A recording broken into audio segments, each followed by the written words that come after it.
Seja muito bem-vindo a mais um vídeo aqui do canal Universo Teológico. Se você chegou até aqui, provavelmente você gosta de conteúdo sobre teologia, sobre a Bíblia, o Evangelho e aprofundar na revelação especial, na palavra de Deus, certo? Faz um tempinho desde que a gente conversou no último vídeo, e assim, deve fazer umas 3 semanas, eu acho que eu gravei o último vídeo. Eu vim protelando a gravação desse porque o tema desse vídeo é o mesmo tema da minha aula na Escola Bíblica Dominical na igreja que eu sou membro. Essa aula aconteceu hoje de manhã, foi minha primeira aula na Escola Bíblica Dominical e o tema do vídeo era o tema da aula, então eu queria primeiro passar pela aula para que eu pudesse, ao ministrar essa aula, já entender o que eu traria pro vídeo ou não. E assim, eu quero desde já mandar um grande abraço e um beijo no coração pro meu pastor Wagner Aparecido dos Santos, que de forma muito gentil escolheu o tema mais difícil da Bíblia para me dar como primeira aula da minha primeira escola bíblica dominical como professor. Então, querido pastor, reverendo Vaguinho, olha, amo muito o senhor, viu? Muito obrigado por esse privilégio.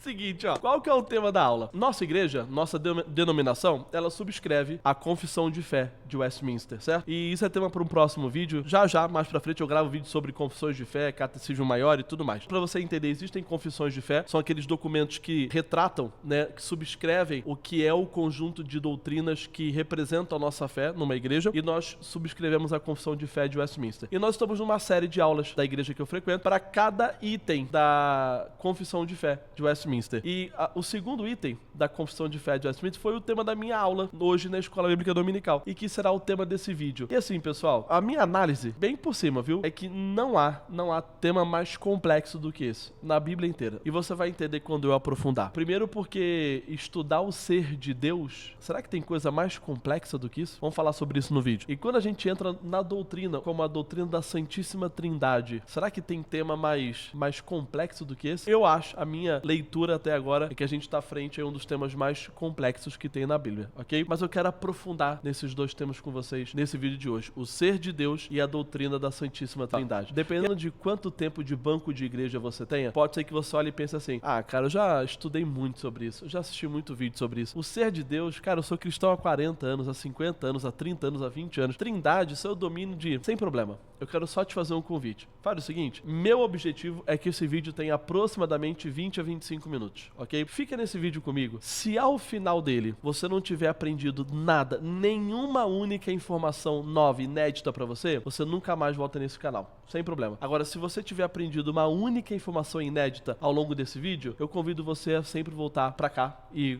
conversar comigo, a gente bater papo sobre teologia, sobre Bíblia e sobre o Evangelho aqui. Pode ser? Então vamos começar? Vou te fazer uma segunda promessa também. Se você ficar comigo até o final desse vídeo, eu vou te contar como que uma vez o Papai Noel deu um tapa na cara do bispo da igreja só pra defender a doutrina da Trindade. Eu aposto que você não conhecia essa história. O Papai Noel, olha a heresia. Ô Thiago, põe o vídeo do Paulo Júnior gritando heresia aí. Heresia! Heresia! Papai Noel dando um tapa na cara do bispo. Fica comigo que até o final do vídeo eu vou te contar essa história. Vamos lá, primeira coisa, será que é possível a gente definir quem é Deus? Ou o que é Deus? O ser de Deus? Essa definição, ela é tão difícil que, lembra que eu falei que nós subscrevemos a Confissão de Fé de Westminster? Existe um outro documento que a nossa igreja subscreve, que é o Catecismo Maior e o Catecismo Breve de Westminster. De novo, eu sei que é muita informação pra você nesse vídeo, eu não quero aprofundar nisso, mas talvez você sempre tenha ouvido falar do Catecismo da Igreja Católica Apostólica Romana. Catecismo nada mais é do que um manual de doutrinas baseado em perguntas e respostas. Muitas denominações têm os seus próprios catecismos. Então, nós subscrevemos o Catecismo Maior e o Catecismo Breve de Westminster. Um é mais completo, o outro é um pouco mais resumido. Quando eles estavam elaborando o Catecismo Breve e o Catecismo Maior de Westminster, eles chegaram num impasse. O impasse foi o seguinte: como definir o que é Deus? E depois de longos debates, conta a história, isso não está documentado no catecismo, são aquelas histórias que vão contando, passando de um pro outro, conta a história de que eles pediram para um ancião, um teólogo já de bastante idade, fazer uma oração. E quando ele fez a oração dele, tudo aquilo que ele falou sobre Deus na oração, quando ele terminou, os teólogos ali presentes falaram o seguinte: essa é uma ótima definição de Deus. E levaram para o Catecismo Breve a definição de Deus baseado naquela oração. Então, como que está no Catecismo Breve de Westminster a definição do que é Deus? Tá assim, ó: Deus é um espírito infinito, eterno e imutável em seu ser, sabedoria, poder, santidade, justiça, bondade e verdade. Pergunta: isto aqui é Deus? Isto aqui não é Deus. Isto aqui é a nossa tentativa humana, com a nossa mente humana, de explicar um ser que é inexplicável, de tentar sondar um ser que é insondável. A nossa mente humana limitada, ela tenta chegar nessas definições. É uma ótima definição, mas a verdade mesmo é que a gente não consegue estudar Deus. Quando você fala que estuda teologia, o estudo de Deus, você não está estudando teologia. O que você está estudando? Você está estudando a revelação de Deus. A gente fala em teologia que existem dois tipos de revelação de Deus. Existe a revelação natural e a revelação especial. A revelação natural é quando a gente olha para tudo que Deus criou. Os céus, a terra, os astros, as estrelas, a natureza, os animais, o homem. Nós somos a revelação natural de Deus. E o que é a revelação especial de Deus? Olha aqui, a Bíblia diz pra gente o que é a revelação especial. Lá em Hebreus, capítulo 1, versículo 1 e 2, diz assim: havendo Deus outrora falado muitas vezes e de muitas maneiras aos pais pelos profetas, nestes últimos dias nos falou pelo Filho, a quem constituiu o herdeiro de todas as coisas, pelo qual também fez o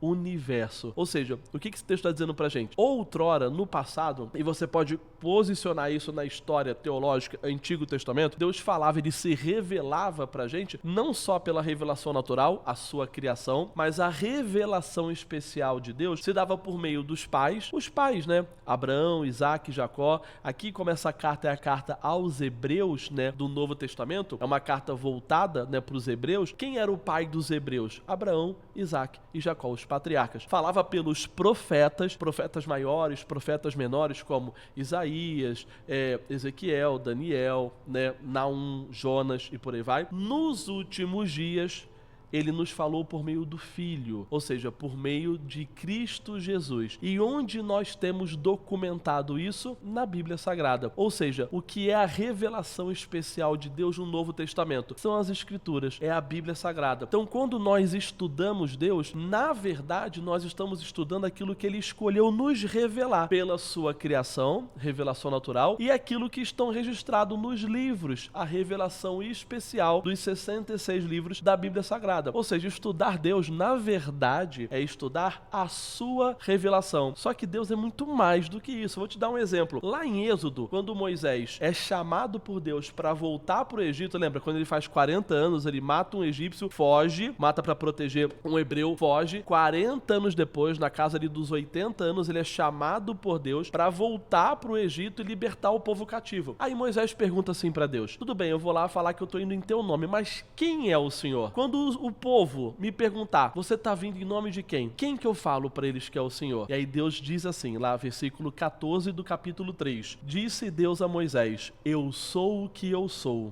Disse mais: assim dirás aos filhos de Israel: eu sou, me enviou a vós outros. Aqui em hebraico a expressão é Erie Asher Erie.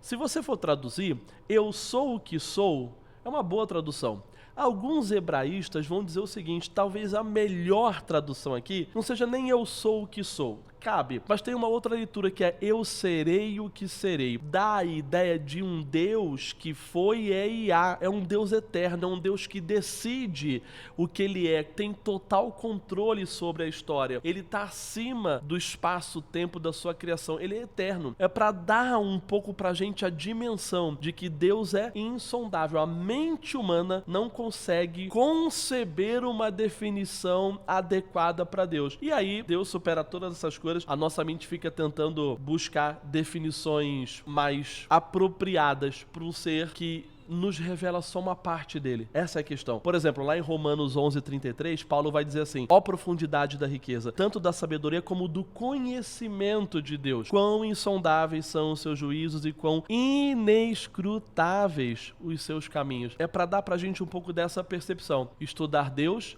é estudar aquilo que ele decidiu nos revelar, seja pela sua revelação natural, seja pela sua revelação especial. Quando a gente vai estudar Deus pela sua revelação especial, pela palavra, pela pela Bíblia, existe uma tentativa do ser humano de criar um método para estudar Deus. Por isso que quando você vai estudar teologia, você estuda uma matéria chamada teologia sistemática. O que é teologia sistemática? É a tentativa do homem de sistematizar Deus, de colocar Deus em caixas, que ele possa analisar de uma forma mais objetiva e individualizada. Uma dessas matérias de teologia sistemática chama-se teontologia, que é o estudo de Deus e o estudo dos atributos de Deus. Esses atributos, ou seja, quando eu olho para Deus, eu vejo o quê? A isso se dá o nome de atributos, ok? Existem dois tipos de atributos. Existem atributos comunicáveis e incomunicáveis. Qual que é a definição disso? Atributos incomunicáveis são aqueles que Deus guarda só para ele. Vou te dar alguns exemplos. Deus é eterno, então Deus não tem princípio de dias, nem fim de dias. Deus não é só imortal, ele é eterno, ele sempre existiu, não há existência anterior ou depois, ele está fora do espaço-tempo e da sua criação. Deus é eterno. Ele não comunicou esse atributo pra gente, né? Ele não nos comunica essa eternidade. Quando Jesus voltar e nos ressuscitar em corpos glorificados, viveremos eternamente debaixo da glória de Deus. Viveremos, na verdade, para sempre, né?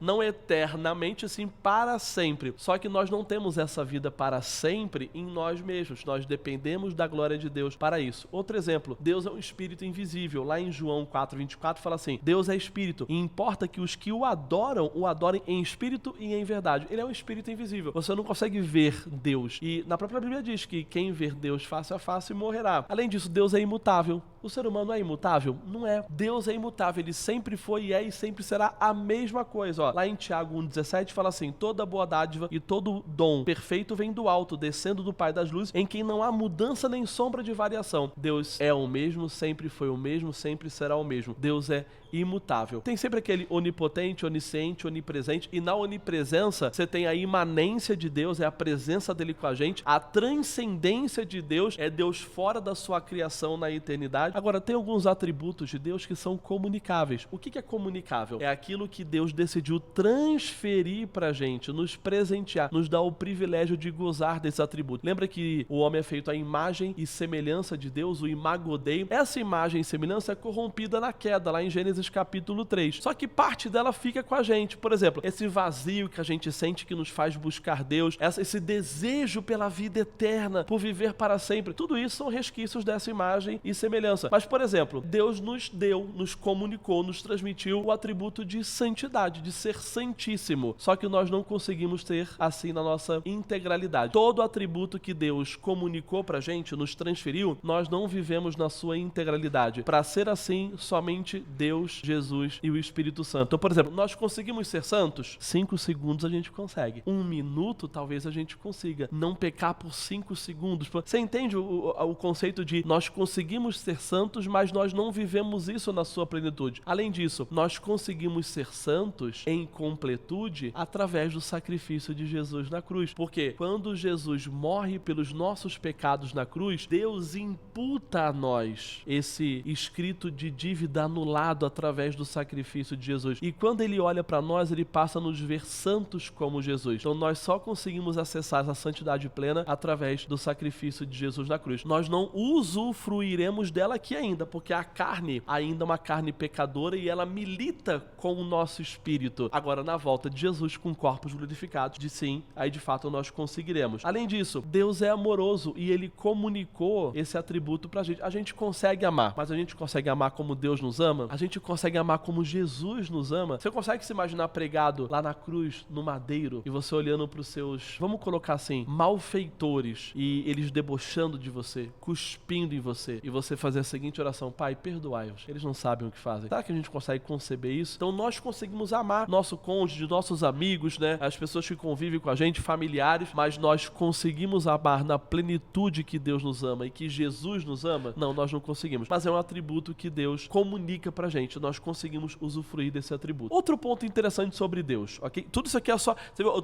tô arranhando a superfície do que seria um possível estudo sobre Deus.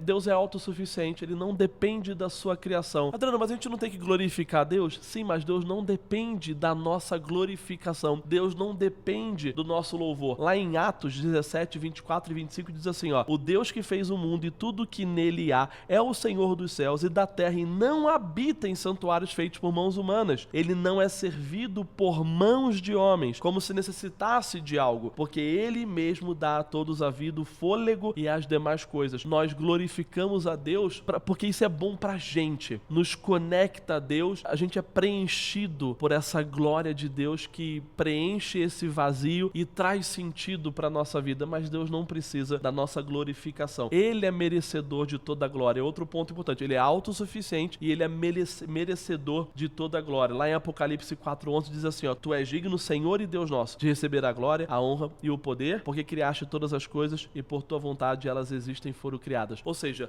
Deus é autossuficiente, não depende da nossa glória e Deus merece ser glorificado pela sua criação. Aqui, primeira parte, a gente tentou falar, arranhar a superfície do que é Deus. Só que o nosso Deus tem uma particularidade muito interessante. Quando você vai para outras religiões monoteístas, por exemplo, o islamismo é monoteísta, o judaísmo é monoteísta, o cristianismo é monoteísta. Mas qual que é a grande diferença? A diferença é que o nosso Deus, ele não é só um Deus único, ele é um Deus único, só que ele é um Deus único e triuno. E aqui a gente começa a falar da doutrina que, na minha visão, é a doutrina mais difícil da Bíblia. É difícil da gente entender, é difícil de conceber, é difícil de aplicar, é difícil. E a gente vai vendo essa doutrina se revelando ao longo de toda a Bíblia, porque a Bíblia tem uma revelação progressiva. No Antigo Testamento você tinha pistas dessa triunidade e ela está mais declarada dentro do Novo Testamento. Apesar de que, uma curiosidade, não há a palavra trindade na Bíblia. Essa concepção, essa própria palavra trindade não é a melhor palavra, mas é, de novo, a tentativa do ser humano de expressar uma realidade divina e que a gente não consegue sondar. Nós temos um Deus único que se manifesta de forma trina. Vou tentar explicar isso um pouquinho melhor. Deixa eu fazer uma pergunta pra você. Sabe quando você ouve aquelas piadas que falam que quando você vai pro céu tem um anjo na porta do céu? Vamos imaginar a seguinte situação. Você morreu e foi pra porta do céu, você acreditava em Jesus, só que tem um anjo lá na porta e ele vai te fazer a seguinte pergunta, ó: qual das definições abaixo representa melhor pra você a doutrina da Trindade? Quiz bíblico aqui. Se você quiser dar um pause pra você não ouvir a resposta, ok? Qual das três representa melhor a Trindade? Letra A: há um só Deus que se manifesta de três formas: Pai, Filho e Espírito Santo. Ou há um só Deus que criou Jesus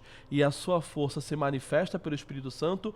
Ou há um só Deus, Jesus foi um profeta sábio e o Espírito Santo é uma força que emana de Deus. Para tudo agora, dá um pause, pensa sobre elas antes de você seguir. Qual das três você escolheria? Pensou? Vamos lá? Seguinte, ó. Qualquer uma dessas três que você tem escolhido, você incorreu em uma heresia. Essas três não refletem a Trindade. Aqui é uma pegadinha teológica com você, porque para você ver o tamanho da dificuldade de se compreender essa doutrina com a nossa mente humana. Cada uma dessas três alternativas representa uma heresia que não é nova. Aqui a gente tem heresias que foram difundidas desde o primeiro, segundo, terceiro século da história do cristianismo. Vamos aprofundar um pouco no conceito de Trindade? Tertuliano, que foi um dos pais da igreja, quando os apóstolos morrem, eles dão sucessão a líderes que vão conduzir a igreja de Cristo. E um dos pais da igreja chamava-se Tertuliano, do ano 160 a 220 depois de Cristo. E ele cunhou uma frase maravilhosa para entender a Trindade, que é o seguinte: negue-a e você perderá a sua alma. Aceite-a e você perderá a sua cabeça. Você viu como é difícil compreender essa doutrina? Vamos aprofundar então? Qual que é a definição de Trindade? Lembra que eu falei que a igreja que eu sou membro subscreve a Confissão de Fé de Westminster. Qual que é a definição da Confissão de Fé de Westminster sobre o que é a Trindade? É assim, ó: na unidade da divindade, então, há três pessoas de uma mesma substância, poder e eternidade. Deus o Pai, Deus o Filho,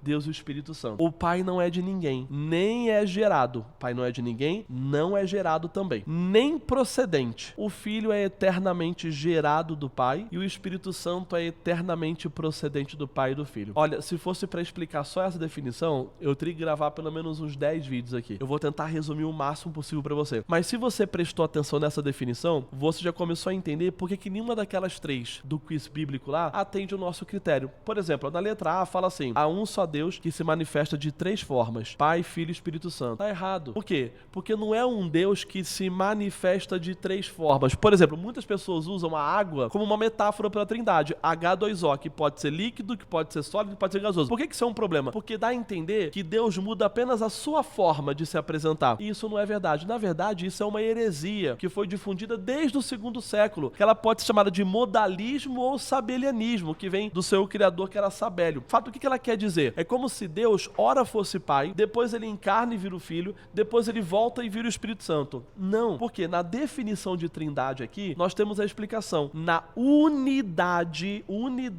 da divindade, há três pessoas. Ou seja, não são três formas de Deus se apresentar. São três pessoas distintas entre si na unidade da divindade. Deus Pai, Deus Filho, Deus Espírito Santo. Se você prestou atenção na definição, você já percebeu qual o problema da alternativa B. Na B tá assim: há um só Deus que criou Jesus e a sua força se manifesta no Espírito Santo. Essa é uma outra heresia que existe desde o terceiro século, desde o quarto século, que foi chamada de arianismo, que diz que Jesus não é Deus, ok? Jesus foi criado por Deus e adquiriu divindade depois. Ainda existem religiões outro dia que vão seguir nessa linha de que Jesus não é Deus, Jesus foi criado por Deus. E aí a última, que é a letra C, ficou fácil, porque diz que Jesus é só um profeta sábio. Você tem o judaísmo acredita nisso, o islamismo acredita nisso. Não é essa a nossa crença. Não é isso que nós percebemos, entendemos, é revelado para nós na Escritura Sagrada. Vamos entender essa questão de três pessoas, né? Então, na unidade da divindade, há três pessoas de mesmo poder, mesma substância e mesma eternidade. O que quer dizer isso na prática? Pensa o seguinte, ó: se houver alguma substância da qual Deus é feita, isso aqui é quase uma heresia, mas se houver alguma substância da qual Deus é feita, Deus Pai, Deus Filho, Deus Espírito Santo são feitos da mesma substância. Desde quando? Eternamente.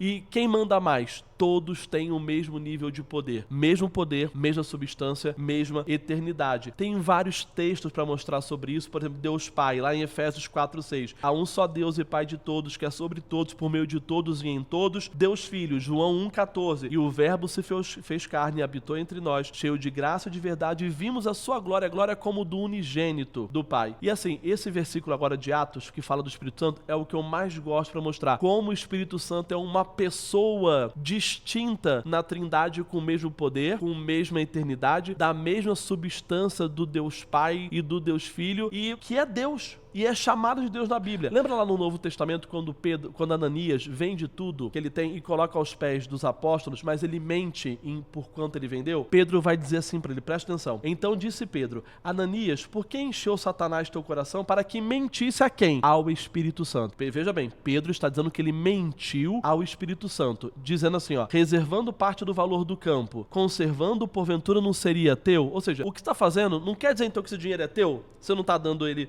para o ministério? E vendido, não estaria em teu poder? Como, pois, assentaste no coração este desígnio? Olha como ele termina: não mentiste aos homens, mas a Deus. Ué, mas Pedro não tinha dito que ele mentiu para o Espírito Santo? Você vê como no entendimento do Pedro, mentir para o Espírito Santo era mentir para Deus. Quem é o Espírito Santo? É Deus. Na unidade da divindade há três pessoas de mesmo poder, mesma substância, mesma eternidade. Só que aí entra um ponto importante, e eu sei que isso pode vir na tua cabeça. Adriano, mas Jesus chama Deus de Pai, e ele diz que faz a vontade do Pai. Se Jesus é Deus como Pai, por que ele não faz a vontade dele e por que ele chama Deus de Pai? Por que parece que Deus manda e Jesus obedece? Aí depois Deus e Jesus mandam, o Espírito Santo obedece. Porque eu tinha esses questionamentos. Agora eu quero falar para vocês o seguinte: eu sei que eu vou aprofundar um pouco mais no conceito agora. Eu não sei o quão difícil vai ficar para você, mas eu vou tentar transformar isso num conceito simples. Quando você vai estudar a Trindade, você estuda ela de duas formas diferentes. Você vai chamar o seguinte: Trindade ontológica, Trindade econômica. Eu sei que a palavra é difícil, mas ela é bem simples de entender. O que é ontológico? É o estudo do ser, o estudo de como aquilo existe, como aquilo é. O que é econômico? É o estudo da função. Então, Trindade ontológica visa explicar como a Trindade é. Trindade econômica tende a explicar como a Trindade age, a função dela. Na Trindade ontológica, no ser, na definição do ser, não há distinção entre Deus Pai, Deus Filho, Deus Espírito Santo. Lembra da definição de Trindade? Na unidade da divindade, há três pessoas de igual poder, igual substância, igual eternidade. Os três são eternos. Quando você vai para a Trindade econômica, na função, Deus Pai, Deus Filho, Deus e Espírito Santo têm funções diferentes. A Bíblia revela isso pra gente. Eu quero ler 3 versículos para vocês sobre a função de cada um deles. Função do Deus Pai, Gálatas 4, versículo 4 e 5. Vindo, porém, a plenitude do tempo, Deus enviou o seu Filho, nascido de mulher, nascido sob a lei, para resgatar os que estavam sob a lei, a fim de que recebêssemos a adoção de filhos. Qual é a função de Deus Pai? Além de ser o idealizador de toda a criação, aquele que idealizou toda a criação para que Jesus fizesse ela sendo a palavra, né, de Deus, aquele que dá criação a tudo. Então, qual a função de Deus? É enviar o seu Filho unigênito do Pai para realizar a vontade do Pai, a obra da redenção de toda a sua criação. Qual é a função de Deus Filho? 1 Timóteo, capítulo 2, versículos 5 e 6. Porquanto há um só Deus e um só mediador, Cristo Jesus, homem, o qual a si mesmo se deu em resgate por todos, testemunho que se deve prestar em tempos oportunos. Função de Deus Filho, ser a propiciação perfeita pelos nossos pecados, o sacrifício perfeito. E por que que Deus envia o seu Filho unigênito? Porque Jesus é Deus encarnado. A ofensa do nosso pecado é uma ofensa para Deus. Deus é um ser eterno. A nossa ofensa é eterna. E somente através do sacrifício de um ser eterno, de mesma substância e mesmo poder, seria possível a propiciação, o resgate dos nossos pecados. E é por isso que Jesus se faz carne, o Verbo encarnado, Deus encarnado, para servir como sacrifício perfeito pelas nossas dívidas, pelos nossos erros, pelas nossas transgressões. E aqui mostra a função do Filho. Ele é um mediador. Quando Jesus morre na cruz, o véu do templo se rasga e o Santo dos Santos já não há mais mediador humano de sacrifício entre nós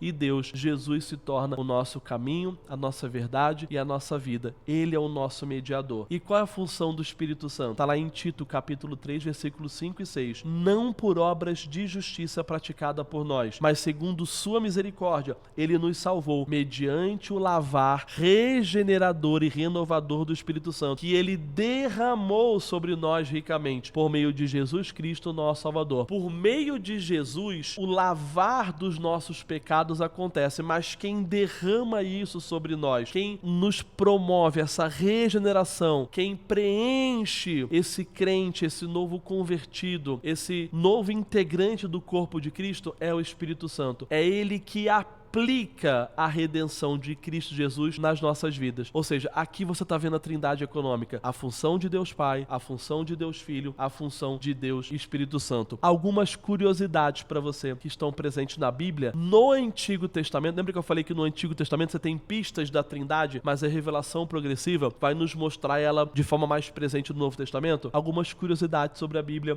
Quando você vai lá em Gênesis, capítulo 2, versículo 24, diz assim: e serão os dois uma só carne. Está falando sobre o homem e a mulher. O homem deixará seu pai e sua mãe e se unirá à sua mulher. Sabe quando fala aqui, os dois serão uma só carne? Sabe qual é a palavra em hebraico que Moisés usa aqui, escrevendo Gênesis, para falar uma só carne?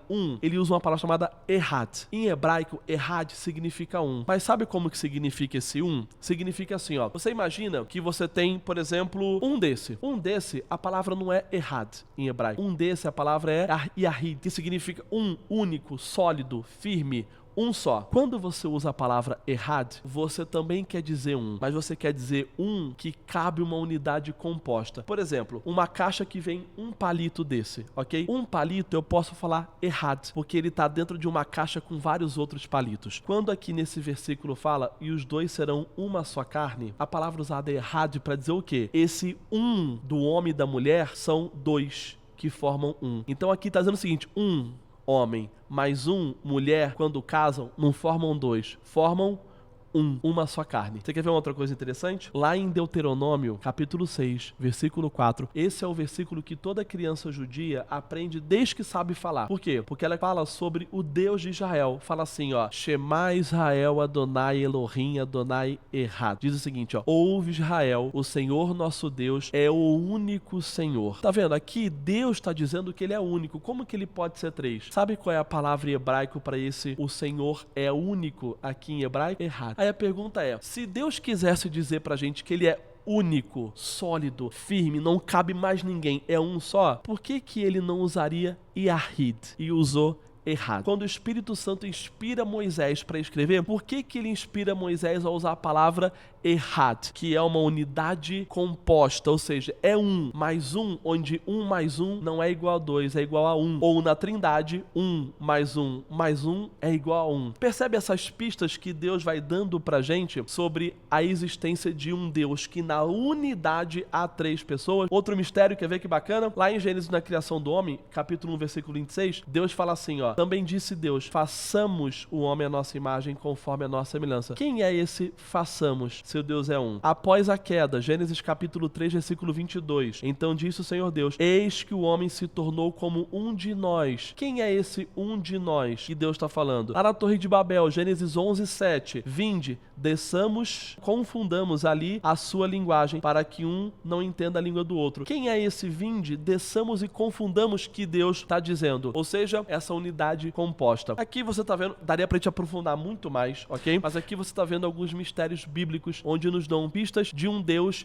que na sua unidade há três pessoas de mesma substância, mesmo poder e mesma eternidade. Lembra que eu falei para você? Se você não tiver aprendido nada de novo nesse vídeo, não precisa mais voltar aqui, mas se você aprendeu, volta pra gente continuar conversando. Eu espero que você tenha aprendido alguma coisa de novo aqui. Ah, e lembra que eu falei que se eu ficasse até o final eu ia contar como que o Papai Noel deu um tapa na cara de um bispo da igreja? Lembra quando eu falei sobre o arianismo? Aquela heresia que diz que Jesus não é Deus? Ário era um bispo da igreja que defendia esse conceito. Ele foi conseguindo muitos adeptos. A igreja primitiva fez um concílio para que esse concílio resolvesse esse problema. O famoso concílio de Nicéia. Eu não vou entrar no mérito aqui de Constantino, como que foi isso, não é papo para hoje. Mas no concílio de Nicéia se debateu justamente isso, a divindade de Jesus. Jesus é Deus e o bispo Ário foi participar. Sabe quem foi a outra pessoa que participou desse concílio? O Papai Noel. Aí cadê o Paulo Júnior gritando heresia de novo? Heresia! Heresia! Não sei se você sabe, mas a história do Papai Noel deriva de um personagem da história do cristianismo que foi conhecido, declarado na época pela Igreja Católica Apostólica Romana como santo. Então ele era conhecido como São Nicolau, mas Nicolau era um bispo da igreja. E esse bispo participou desse concílio. Conta a história, aquela tradição que não está escrita, mas vai passando um pro outro. Conta a história que quando o Ário estava lá na frente defendendo o arianismo, que Jesus não era Deus, São Nicolau se irritou de tal forma que ele foi lá e deu uma bufetada, uma bolachada na cara de Ário. E aí você vai encontrar, pesquisa no Google aí, São Nicolau tapa na cara do Ário. Você vai encontrar algumas pinturas retratando esse fato, mas é só uma curiosidade de você ver como que naquela época as pessoas defendiam a sua fé. Não que você tem que sair por aí esbulachando, né, esbufeteando os outros para defender a tua fé, mas é você conhecer, acreditar, estudar com tanta profundidade aquilo que você crê, que você saiba defender, fazer apologética da sua fé, nem que seja com o teu testemunho, nem que seja com a tua prática de vida. Por quê? Porque existe uma expressão que a gente usa na igreja que é Maranata. Maranata, hora vem, Senhor.